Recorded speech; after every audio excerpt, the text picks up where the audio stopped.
आज हम लोग क्लास 10 के साइंस का 10वां चैप्टर प्रकाश, परावर्तन तथा अपवर्तन के कुछ इम्पोर्टेंट ऑब्जेक्टिव क्वेश्चन को देखेंगे। इससे पहले हमने एक क्लास ले लिए हैं और आज का जो है ये सेकंड क्लास है। तो ज़्यादा समय ना लेते हुए आज का पहला क्वेश्चन देखिए। क्वेश्चन क्या बोल रहा है, एक गोलीय दर्पण, क्वेश्चन नंबर 16। इससे पहले हमने 15 नंबर क्वेश्चन जो है तक बना दिए थे इससे पहले वाला वीडियो में, उसको जो है आप प्ले लिस्ट में जाके देख सकते हैं। देखिए क्वेश्चन नंबर 16, एक गोलीय दर्पण की वक्रता त्रिज्या 20 सेंटीमीटर है, इसकी फोकस दूरी क्या होगी, है ना। एक गोलीय दर्पण है जिसकी वक्रता त्रिज्या जो है 20 सेंटीमीटर है। वक्रता त्रिज्या को हमने आर से निरूपित करते हैं ना, यानी 20 सेंटीमीटर, आर बराबर 20 सेंटीमीटर। तो यहाँ पे आर बराबर 20 सेंटीमीटर यानी एफ बराबर क्या होगा, एफ बराबर होगा आर बटा 2। ठीक है, आर कितना है 20 है और नीचे में जो है 2 है, ये क्या होगा कटेगा, 2 1 के 2, 10 दूना 20, कितना हो गया यहाँ पे 10 सेंटीमीटर। तो हमारा सही आंसर कितना हो जाएगा, ऑप्शन नंबर 2। देखिए यहाँ पर हम लिखते हैं आर बराबर होता है 2f और f बराबर होता है r बटा 2। इसको आप याद रखिए, है ना, अगले वीडियोज में हमने बताया था अगले क्लास में। ठीक है, तो ये हमारा सही आंसर हो गया। उसके बाद वाला क्वेश्चन देखिए, क्वेश्चन में क्या बोलता है, उस दर्पण की फोकस दूरी क्या होगी जिसकी वक्रता त्रिज्या 32 सेंटीमीटर है। उस दर्पण की वक्रता त्रिज्या, फोकस दूरी क्या होगी जिसकी वक्रता त्रिज्या दिया हुआ है। मतलब वक्रता त्रिज्या दिया हुआ मतलब क्या, आर बराबर जो है कितना दिया हुआ है 32 सेंटीमीटर, है ना। निकालना क्या है, फोकस दूरी निकालना है, यानी एफ बराबर क्या होता है फॉर्मूला, अभी तो हमने देखे आर बटा 2। आर का मान है 32 और नीचे में 2, जब इसको हम काटेंगे 2 1 का 2, 16 को 2 से गुना करेंगे 32 हो जाएगा, यानी 16 सेंटीमीटर। तो हमारा सही आंसर, सही ऑप्शन कितना हो जाएगा, 4 सेंटीमीटर, 8 सेंटीमीटर, 16 सेंटीमीटर, यानी ऑप्शन नंबर 3 जो हमारा सही आंसर हो जाएगा। ठीक है, उसके बाद क्वेश्चन नंबर देखते हैं, क्वेश्चन नंबर 18। क्वेश्चन नंबर 18 में क्या बोलता देखिए, यदि f का मान 12 सेंटीमीटर, f का मान कितना दिया है 12 सेंटीमीटर, तब r का मान क्या होगा।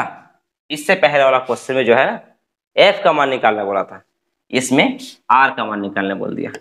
तो r बराबर क्या होता है 2f होता है ना, तो 2 गुना f का मान कितना है 12, यानी 12 को 2 से गुना करेंगे 24। ठीक है, तो हमारा सही आंसर कितना हो जाएगा, देखिए 24 सेंटीमीटर। कहाँ में है ये, ऑप्शन नंबर 1 में है 24 सेंटीमीटर। ठीक है, आशा करते हैं आपको समझ में आ ही रहा होगा। उसके बाद का क्वेश्चन देखते हैं, देखिए क्या बोलता है क्वेश्चन, यदि f का मान 16 सेंटीमीटर है तब r का मान क्या होगा। f का मान जो है सेम उसी प्रकार का क्वेश्चन है, f का मान जो है कितना है 16 सेंटीमीटर, तो r का मान कितना होगा। तो r बराबर क्या होता है 2f होता है ना, 2 गुना f का मान कितना है, वही पे तो है 16, 2 को 16 से गुना करेंगे कितना हो जाएगा 32 सेंटीमीटर। तो हमारा सही आंसर कितना हो जाएगा, ऑप्शन नंबर 1 32 सेंटीमीटर। ठीक है ना। क्वेश्चन नंबर 20, उत्तल दर्पण की फोकस दूरी होती है। अब उत्तल दर्पण की फोकस दूरी क्या होते हैं, ये हो गया अवतल दर्पण और ये जो है उत्तल दर्पण। अवतल दर्पण के इधर जो है पॉलिश क्या हो रहता है, ठीक है, और उत्तल दर्पण के जो है ये वाला भाग पॉलिश क्या हो रहता है, और बाहर में यानी उत्तल उसका तल जो है उठा हुआ रहता है, ये वाला भाग उठा हुआ रहता है ना, ये उत्तल दर्पण है। ये क्या है अवतल दर्पण है और ये जो है उत्तल दर्पण है। इसका फोकस दूरी जो है किधर होंगे, इसका फोकस दूरी समानांतर प्रकाश किरणें सब इधर आते हैं ना, इसका फोकस दूरी किधर होंगे बाएं साइड में होंगे, कितना बाएं साइड में, और इसका फोकस दूरी यानी फोकस क्या हो किधर होगा इधर दाएं साइड में। अब देखिए ये चीज, अवतल दर्पण की फोकस जो है ये बाईं ओर है और उत्तल दर्पण के फोकस जो है दाईं ओर है। अब इसको देखिए, ये चिन्ह परिपाटी को देखिए। अब ये चिन्ह परिपाटी में जो है यहाँ पे देखिए, ये क्या है, अवतल दर्पण है, मतलब यहाँ पे गोलीय दर्पण लिखा गया है ना। अवतल हो उत्तल हो, दोनों दर्पण के लिए, सभी के लिए यही काम करेगा, यही का अर्थ है चिन्ह परिपाटी लागू होगा। तो यहाँ से देखिए, ये दर्पण का ध्रुव है, यानी बाईं ओर जाने पर जो है ये ऋणात्मक होता है। बाईं ओर की जो दूरी है वो ऋणात्मक होते हैं, दाईं ओर जो है वो क्या होते हैं, धनात्मक होते हैं। ऊपर की तरफ जो है वो क्या होते हैं, पॉजिटिव धनात्मक होते हैं। नीचे की ओर जो है वो क्या होते हैं, ऋणात्मक होते हैं। एक बार और देख लीजिए, दाईं ओर जितना भी दाईं ओर रहेगा सबके सब क्या होगा, प्लस में होगा। बाईं ओर जितना भी रहेगा सबके सब क्या होगा, माइनस होगा। ऊपर की तरफ प्लस, नीचे की तरफ माइनस। ठीक है, अब यहाँ का बताइए, उत्तल दर्पण, यही ना उत्तल दर्पण, उत्तल दर्पण की फोकस दूरी किधर होंगे बताओ, दाईं ओर। दाईं ओर क्या होते हैं, दाईं ओर सबके सब धनात्मक होते हैं ना। तो इसका सही आंसर कितना हो जाएगा, धनात्मक, ऑप्शन नंबर 2। ठीक है, उसके बाद का क्वेश्चन देखिए। हाँ, अवतल दर्पण, अब क्या कहा है, अवतल दर्पण। अवतल दर्पण की फोकस दूरी होती है, हमने तो यहाँ पे कह दिया ना, यहाँ पे दिखाएं आपको कि ये अवतल दर्पण है। अवतल दर्पण का किधर है बताइए, ये तो इधर है, बाईं ओर है ना। किधर है, बाईं ओर है। तो बाईं ओर रहने पर क्या हो जाएगा, देखिए ऋणात्मक होते हैं। क्या होते हैं, ऋणात्मक होते हैं। तो इसका सही आंसर कितना हो जाएगा, देखिए ऑप्शन नंबर, धनात्मक है, इनमें कोई नहीं है, शून्य है, और यहाँ पे जो है ऋणात्मक है। तो ऑप्शन नंबर 3 सही हो जाएगा। उसके बाद का क्वेश्चन देखते हैं, क्वेश्चन नंबर 22, किस दर्पण में आभासी फोकस होता है। तो देखिए, किस दर्पण में आभासी फोकस होता है, ये आभासी फोकस होता है आपका उत्तल दर्पण में। उत्तल दर्पण में आभासी फोकस होता है। इसको थोड़ा सा देख लीजिए, ये जो है ना उत्तल दर्पण है, ये क्या है, उत्तल दर्पण है ना। तो अगर उत्तल दर्पण के फोकस किधर है, इधर है ना, इधर फोकस है, तो ये जो है आभासी फोकस है। जैसे अगर हम यहाँ पे कोई प्रकाश आपतित करते हैं, है ना, इधर से अगर प्रकाश आपतित करते हैं, ये समांतर, ये मुख्य अक्ष है, मुख्य अक्ष के समांतर प्रकाश आपतित करने के बाद जो है वो परावर्तित होता है। किसको देखते हो, यहाँ पे देखिए, ये जो है इधर से, ये इधर से चल जाएंगे, और ये वाला भाग जो है इधर से वापस आएंगे। ठीक है, ये जो है ये क्या है, फोकस है, ये है आभासी फोकस। समझ गया ना। क्वेश्चन नंबर 23, मुख्य अक्ष के समानांतर प्रकाश किरणें अवतल दर्पण से परावर्तन के बाद किस बिंदु से होकर गुजरेगी, है ना। क्या बोला गया क्वेश्चन, अवतल दर्पण से, है ना, अवतल दर्पण से। ये मुख्य अक्ष है, और ये क्या है, फोकस है, और ये जो है सी है। तो क्या पूछा गया, अवतल मुख्य अक्ष के समानांतर प्रकाश किरणें परावर्तन के बाद किस बिंदु से होकर गुजरेगी। तो परावर्तन के बाद जो है वो एफ से होकर के गुजरेंगे। ठीक है, किससे गुजरेंगे, एफ से होकर के।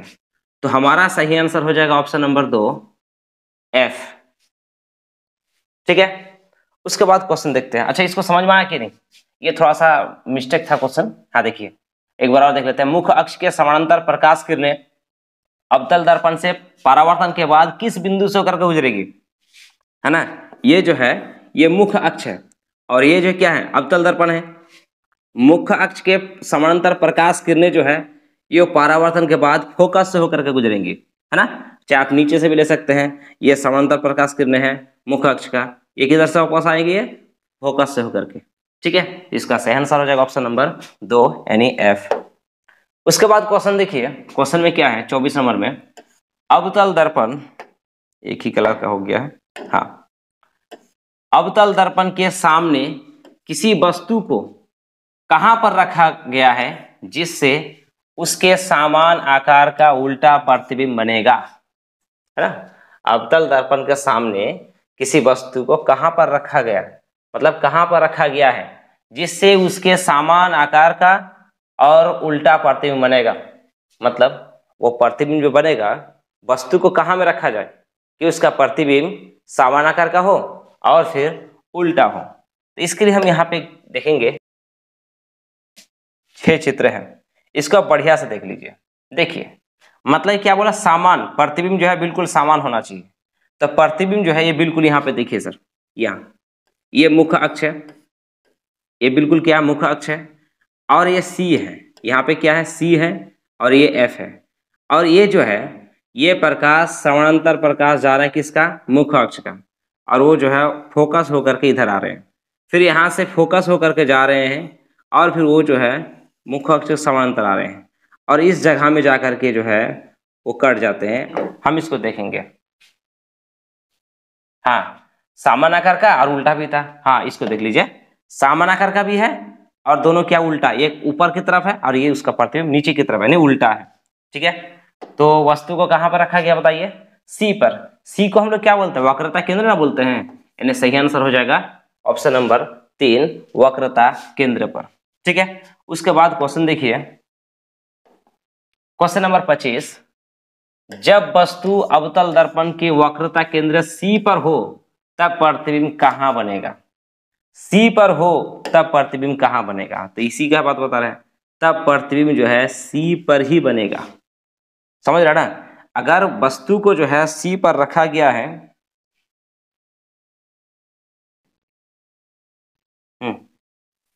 अगर वस्तु को सी पर रखा गया है, देखिए सी पर रखा गया है, तो उसका प्रतिबिंब भी कहाँ पे बन रहा है, सी पर ही बन रहा है। ओहो, क्या मिस्टेक कर रहे हो। हाँ, ये सी पर अगर है तो उसका प्रतिबिंब भी जो है सी पर ही बन रहा है ना। तो इसका सही आंसर क्या हो जाएगा, देखिए सी पर, है ना।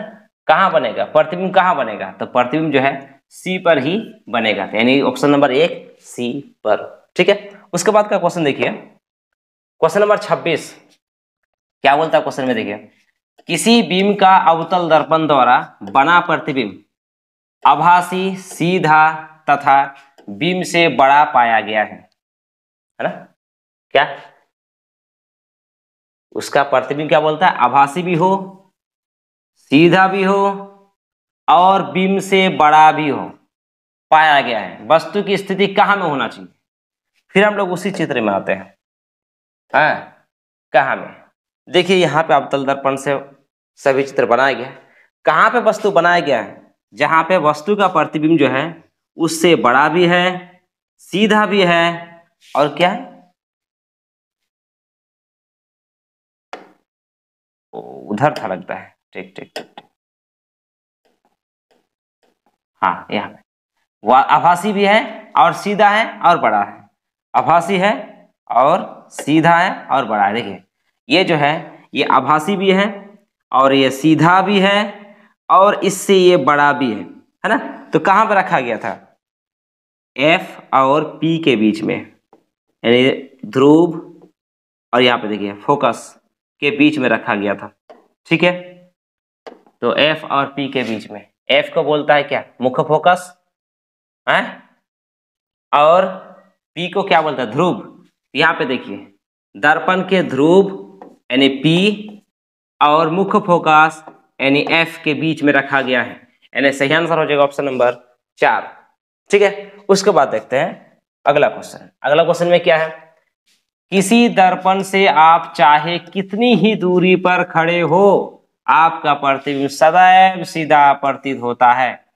संभव दर्पण बताइए, मतलब एक ऐसा दर्पण का नाम बताइए जिसके सामने आप कितनी ही दूरी पर खड़े रहें, कितने ही नजदीक में खड़े रहें, आपका प्रतिबिंब जो है वो सीधा बने, बिल्कुल क्या बने, सीधा बने, है ना। तो कौन सा दर्पण हो सकता है, तो एक तो समतल दर्पण हो सकता है ना, समतल दर्पण, एक समतल दर्पण होगा, और दूसरा बताइए क्या होगा, एक होगा उत्तल दर्पण भी होगा, है ना। क्या होगा, एक दूसरा उत्तल दर्पण होगा, जो गाड़ी के जो साइड के मतलब पीछे के दृश्य को देखने के लिए लगाया जाता है, वो भी क्या है, हालांकि उत्तल दर्पण आपको छोटा प्रतिबिंब नजर आएगा लेकिन वो बिल्कुल सीधा रहेगा। यहाँ पे बताइए कहाँ में होगा, यानी समतल उत्तल दोनों होगा। तो यहाँ पे देखिए या तो समतल अथवा उत्तल दोनों होगा, दोनों, यानी सही आंसर हो जाएगा ऑप्शन नंबर 4। ठीक है, उसके बाद का क्वेश्चन देखिए, क्वेश्चन में क्या बोलता है, कौन सा दर्पण आभासी, सीधा और वस्तु के आकार से छोटा प्रतिबिंब बनाता है। आभासी है ना, सीधा भी है और वस्तु के आकार से छोटा प्रतिबिंब बनाता है। तो यहाँ पे हम लोग पहले देखेंगे, देखिए यहाँ पे ये जो उत्तल दर्पण द्वारा प्रतिबिंब बनना है ना, आप आपकी किताब में देखे होंगे आप लोग। देखिए यहाँ पे दो ही कंडीशन दिया है, एक अनंत पे रखा रहेगा, ये मुख्य अक्ष है ना, एक अनंत पे रखा हुआ रहेगा कोई वस्तु, तो उसका प्रतिबिंब भी देखिए इधर से होकर गुजर रहा है, लेकिन ये फोकस है, ऐसा प्रतीत होगा आपको कि फोकस से आ रहा है, हालांकि इधर प्रकाश को ही वापस कर दिया है ना, लेकिन आपको लगेगा कि फोकस से होकर के आ रहा है, फोकस से होकर के आ रहा है ना। इसका प्रतिबिंब जो है क्या होगा, ये बहुत ही छोटा है, सीधा भी है और आभासी भी है। समझ गए क्या है, आभासी है, सीधा है और कितना छोटा है, बिंदु साइज का है। यहाँ पे देखिए अगर अनंत और दर्पण के ध्रुव P के बीच में कहीं भी रहे तो उस समय क्या होगा, देखिए ये वस्तु देखिए कितना बड़ा है और यहाँ पे वस्तु देखिए, यानी वस्तु से प्रतिबिंब का आकार जो है उससे छोटा होगा, सीधा भी होगा और आभासी होगा। सीधा होने पर ही समझ लीजिए वो आभासी है, समझे। तो कौन सा दर्पण का होगा, ये हो जाएगा उत्तल दर्पण का। तो हमारा सही आंसर कितना हो जाएगा, देखिए ऑप्शन नंबर 1 उत्तल दर्पण, यानी कौन सा दर्पण, आभासी, सीधा और वस्तु के आकार से छोटा प्रतिबिंब बनाता है, वो है उत्तल दर्पण। ठीक है ना। उसके बाद का क्वेश्चन देखिए, उसके बाद क्या बोलता है क्वेश्चन देखिए, वस्तु से बड़ा आभासी प्रतिबिंब बनाता है, वस्तु से बड़ा आभासी प्रतिबिंब बनाता है। आभासी प्रतिबिंब बोल दिया मतलब सीधा होना चाहिए, और ये हम लोग अभी अभी देखे कुछ देर पहले, जो दर्पण के ध्रुव और F के बीच में जो बना था अवतल दर्पण में, इसका सही आंसर हो जाएगा ऑप्शन नंबर 2 अवतल दर्पण। ठीक है, अब इसको देख लीजिएगा। उसके बाद का क्वेश्चन देखिए, अवतल दर्पण में वस्तु का प्रतिबिंब होता है, अवतल दर्पण में जो है वस्तु का प्रतिबिंब होता है। तो हमने अवतल दर्पण में देखे 6 यहाँ पे चित्र बना हुआ था, 6 में से 5 को देखें कि उसका उल्टा प्रतिबिंब बनता है ना, लेकिन एक में देखें जहाँ पे दर्पण के ध्रुव और F के बीच में था, उस समय देखें कि उसका आभासी प्रतिबिंब बनाता है ना। तो आभासी भी होगा, आभासी भी होगा और वास्तविक होगा।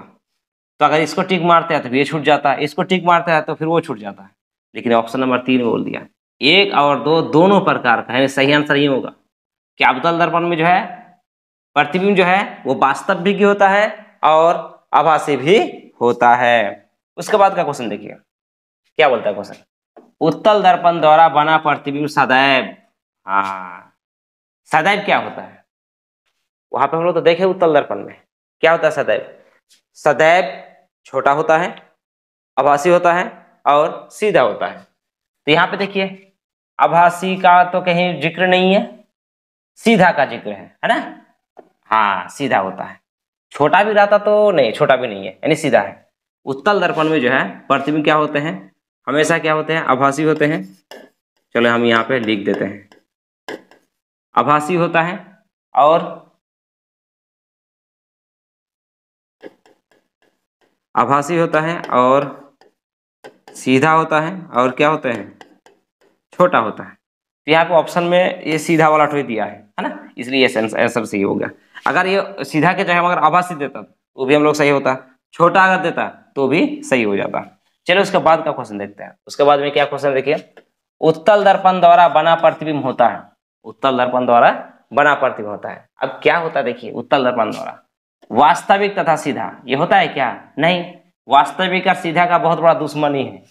कभी भी जब वास्तविक होगा तो कभी सीधा होगा ही नहीं, अगर सीधा होगा तो वास्तविक नहीं होगा, है ना। देखिए वास्तविक तथा उल्टा ये तो ठीक है, लेकिन ये उत्तल दर्पण का कहानी नहीं है, ये हो सकता है उत्तल अवतल दर्पण में होगा। ठीक है, अब इसको देखें, आभासी भी है और सीधा भी है। तो हाँ उत्तल दर्पण में जो है हमेशा प्रतिबिंब आभासी और सीधा होता है।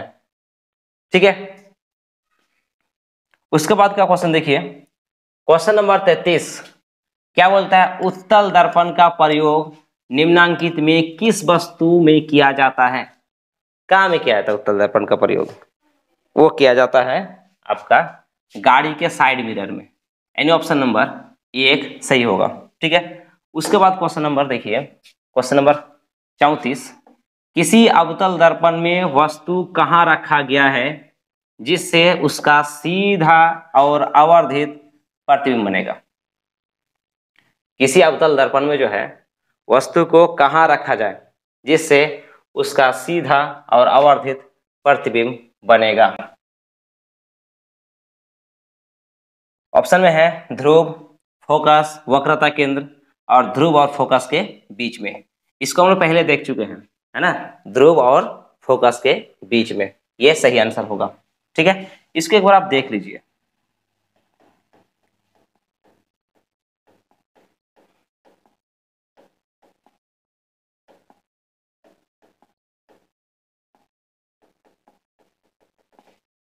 हाँ देखिए यहाँ पे यानी दर्पण के ध्रुव, हाँ ये दर्पण के ध्रुव है और ये जो है फोकस है। इसके बीच जब रखा जाता है वस्तु को तो उसका जो है प्रतिबिंब क्या होता है, प्रतिबिंब बड़ा भी होता है और सीधा होता है ना। अब जब सीधा होगा तो आभासी होगा। ठीक है ना, तो आज के क्लास यहीं तक रहने देते हैं। ठीक है।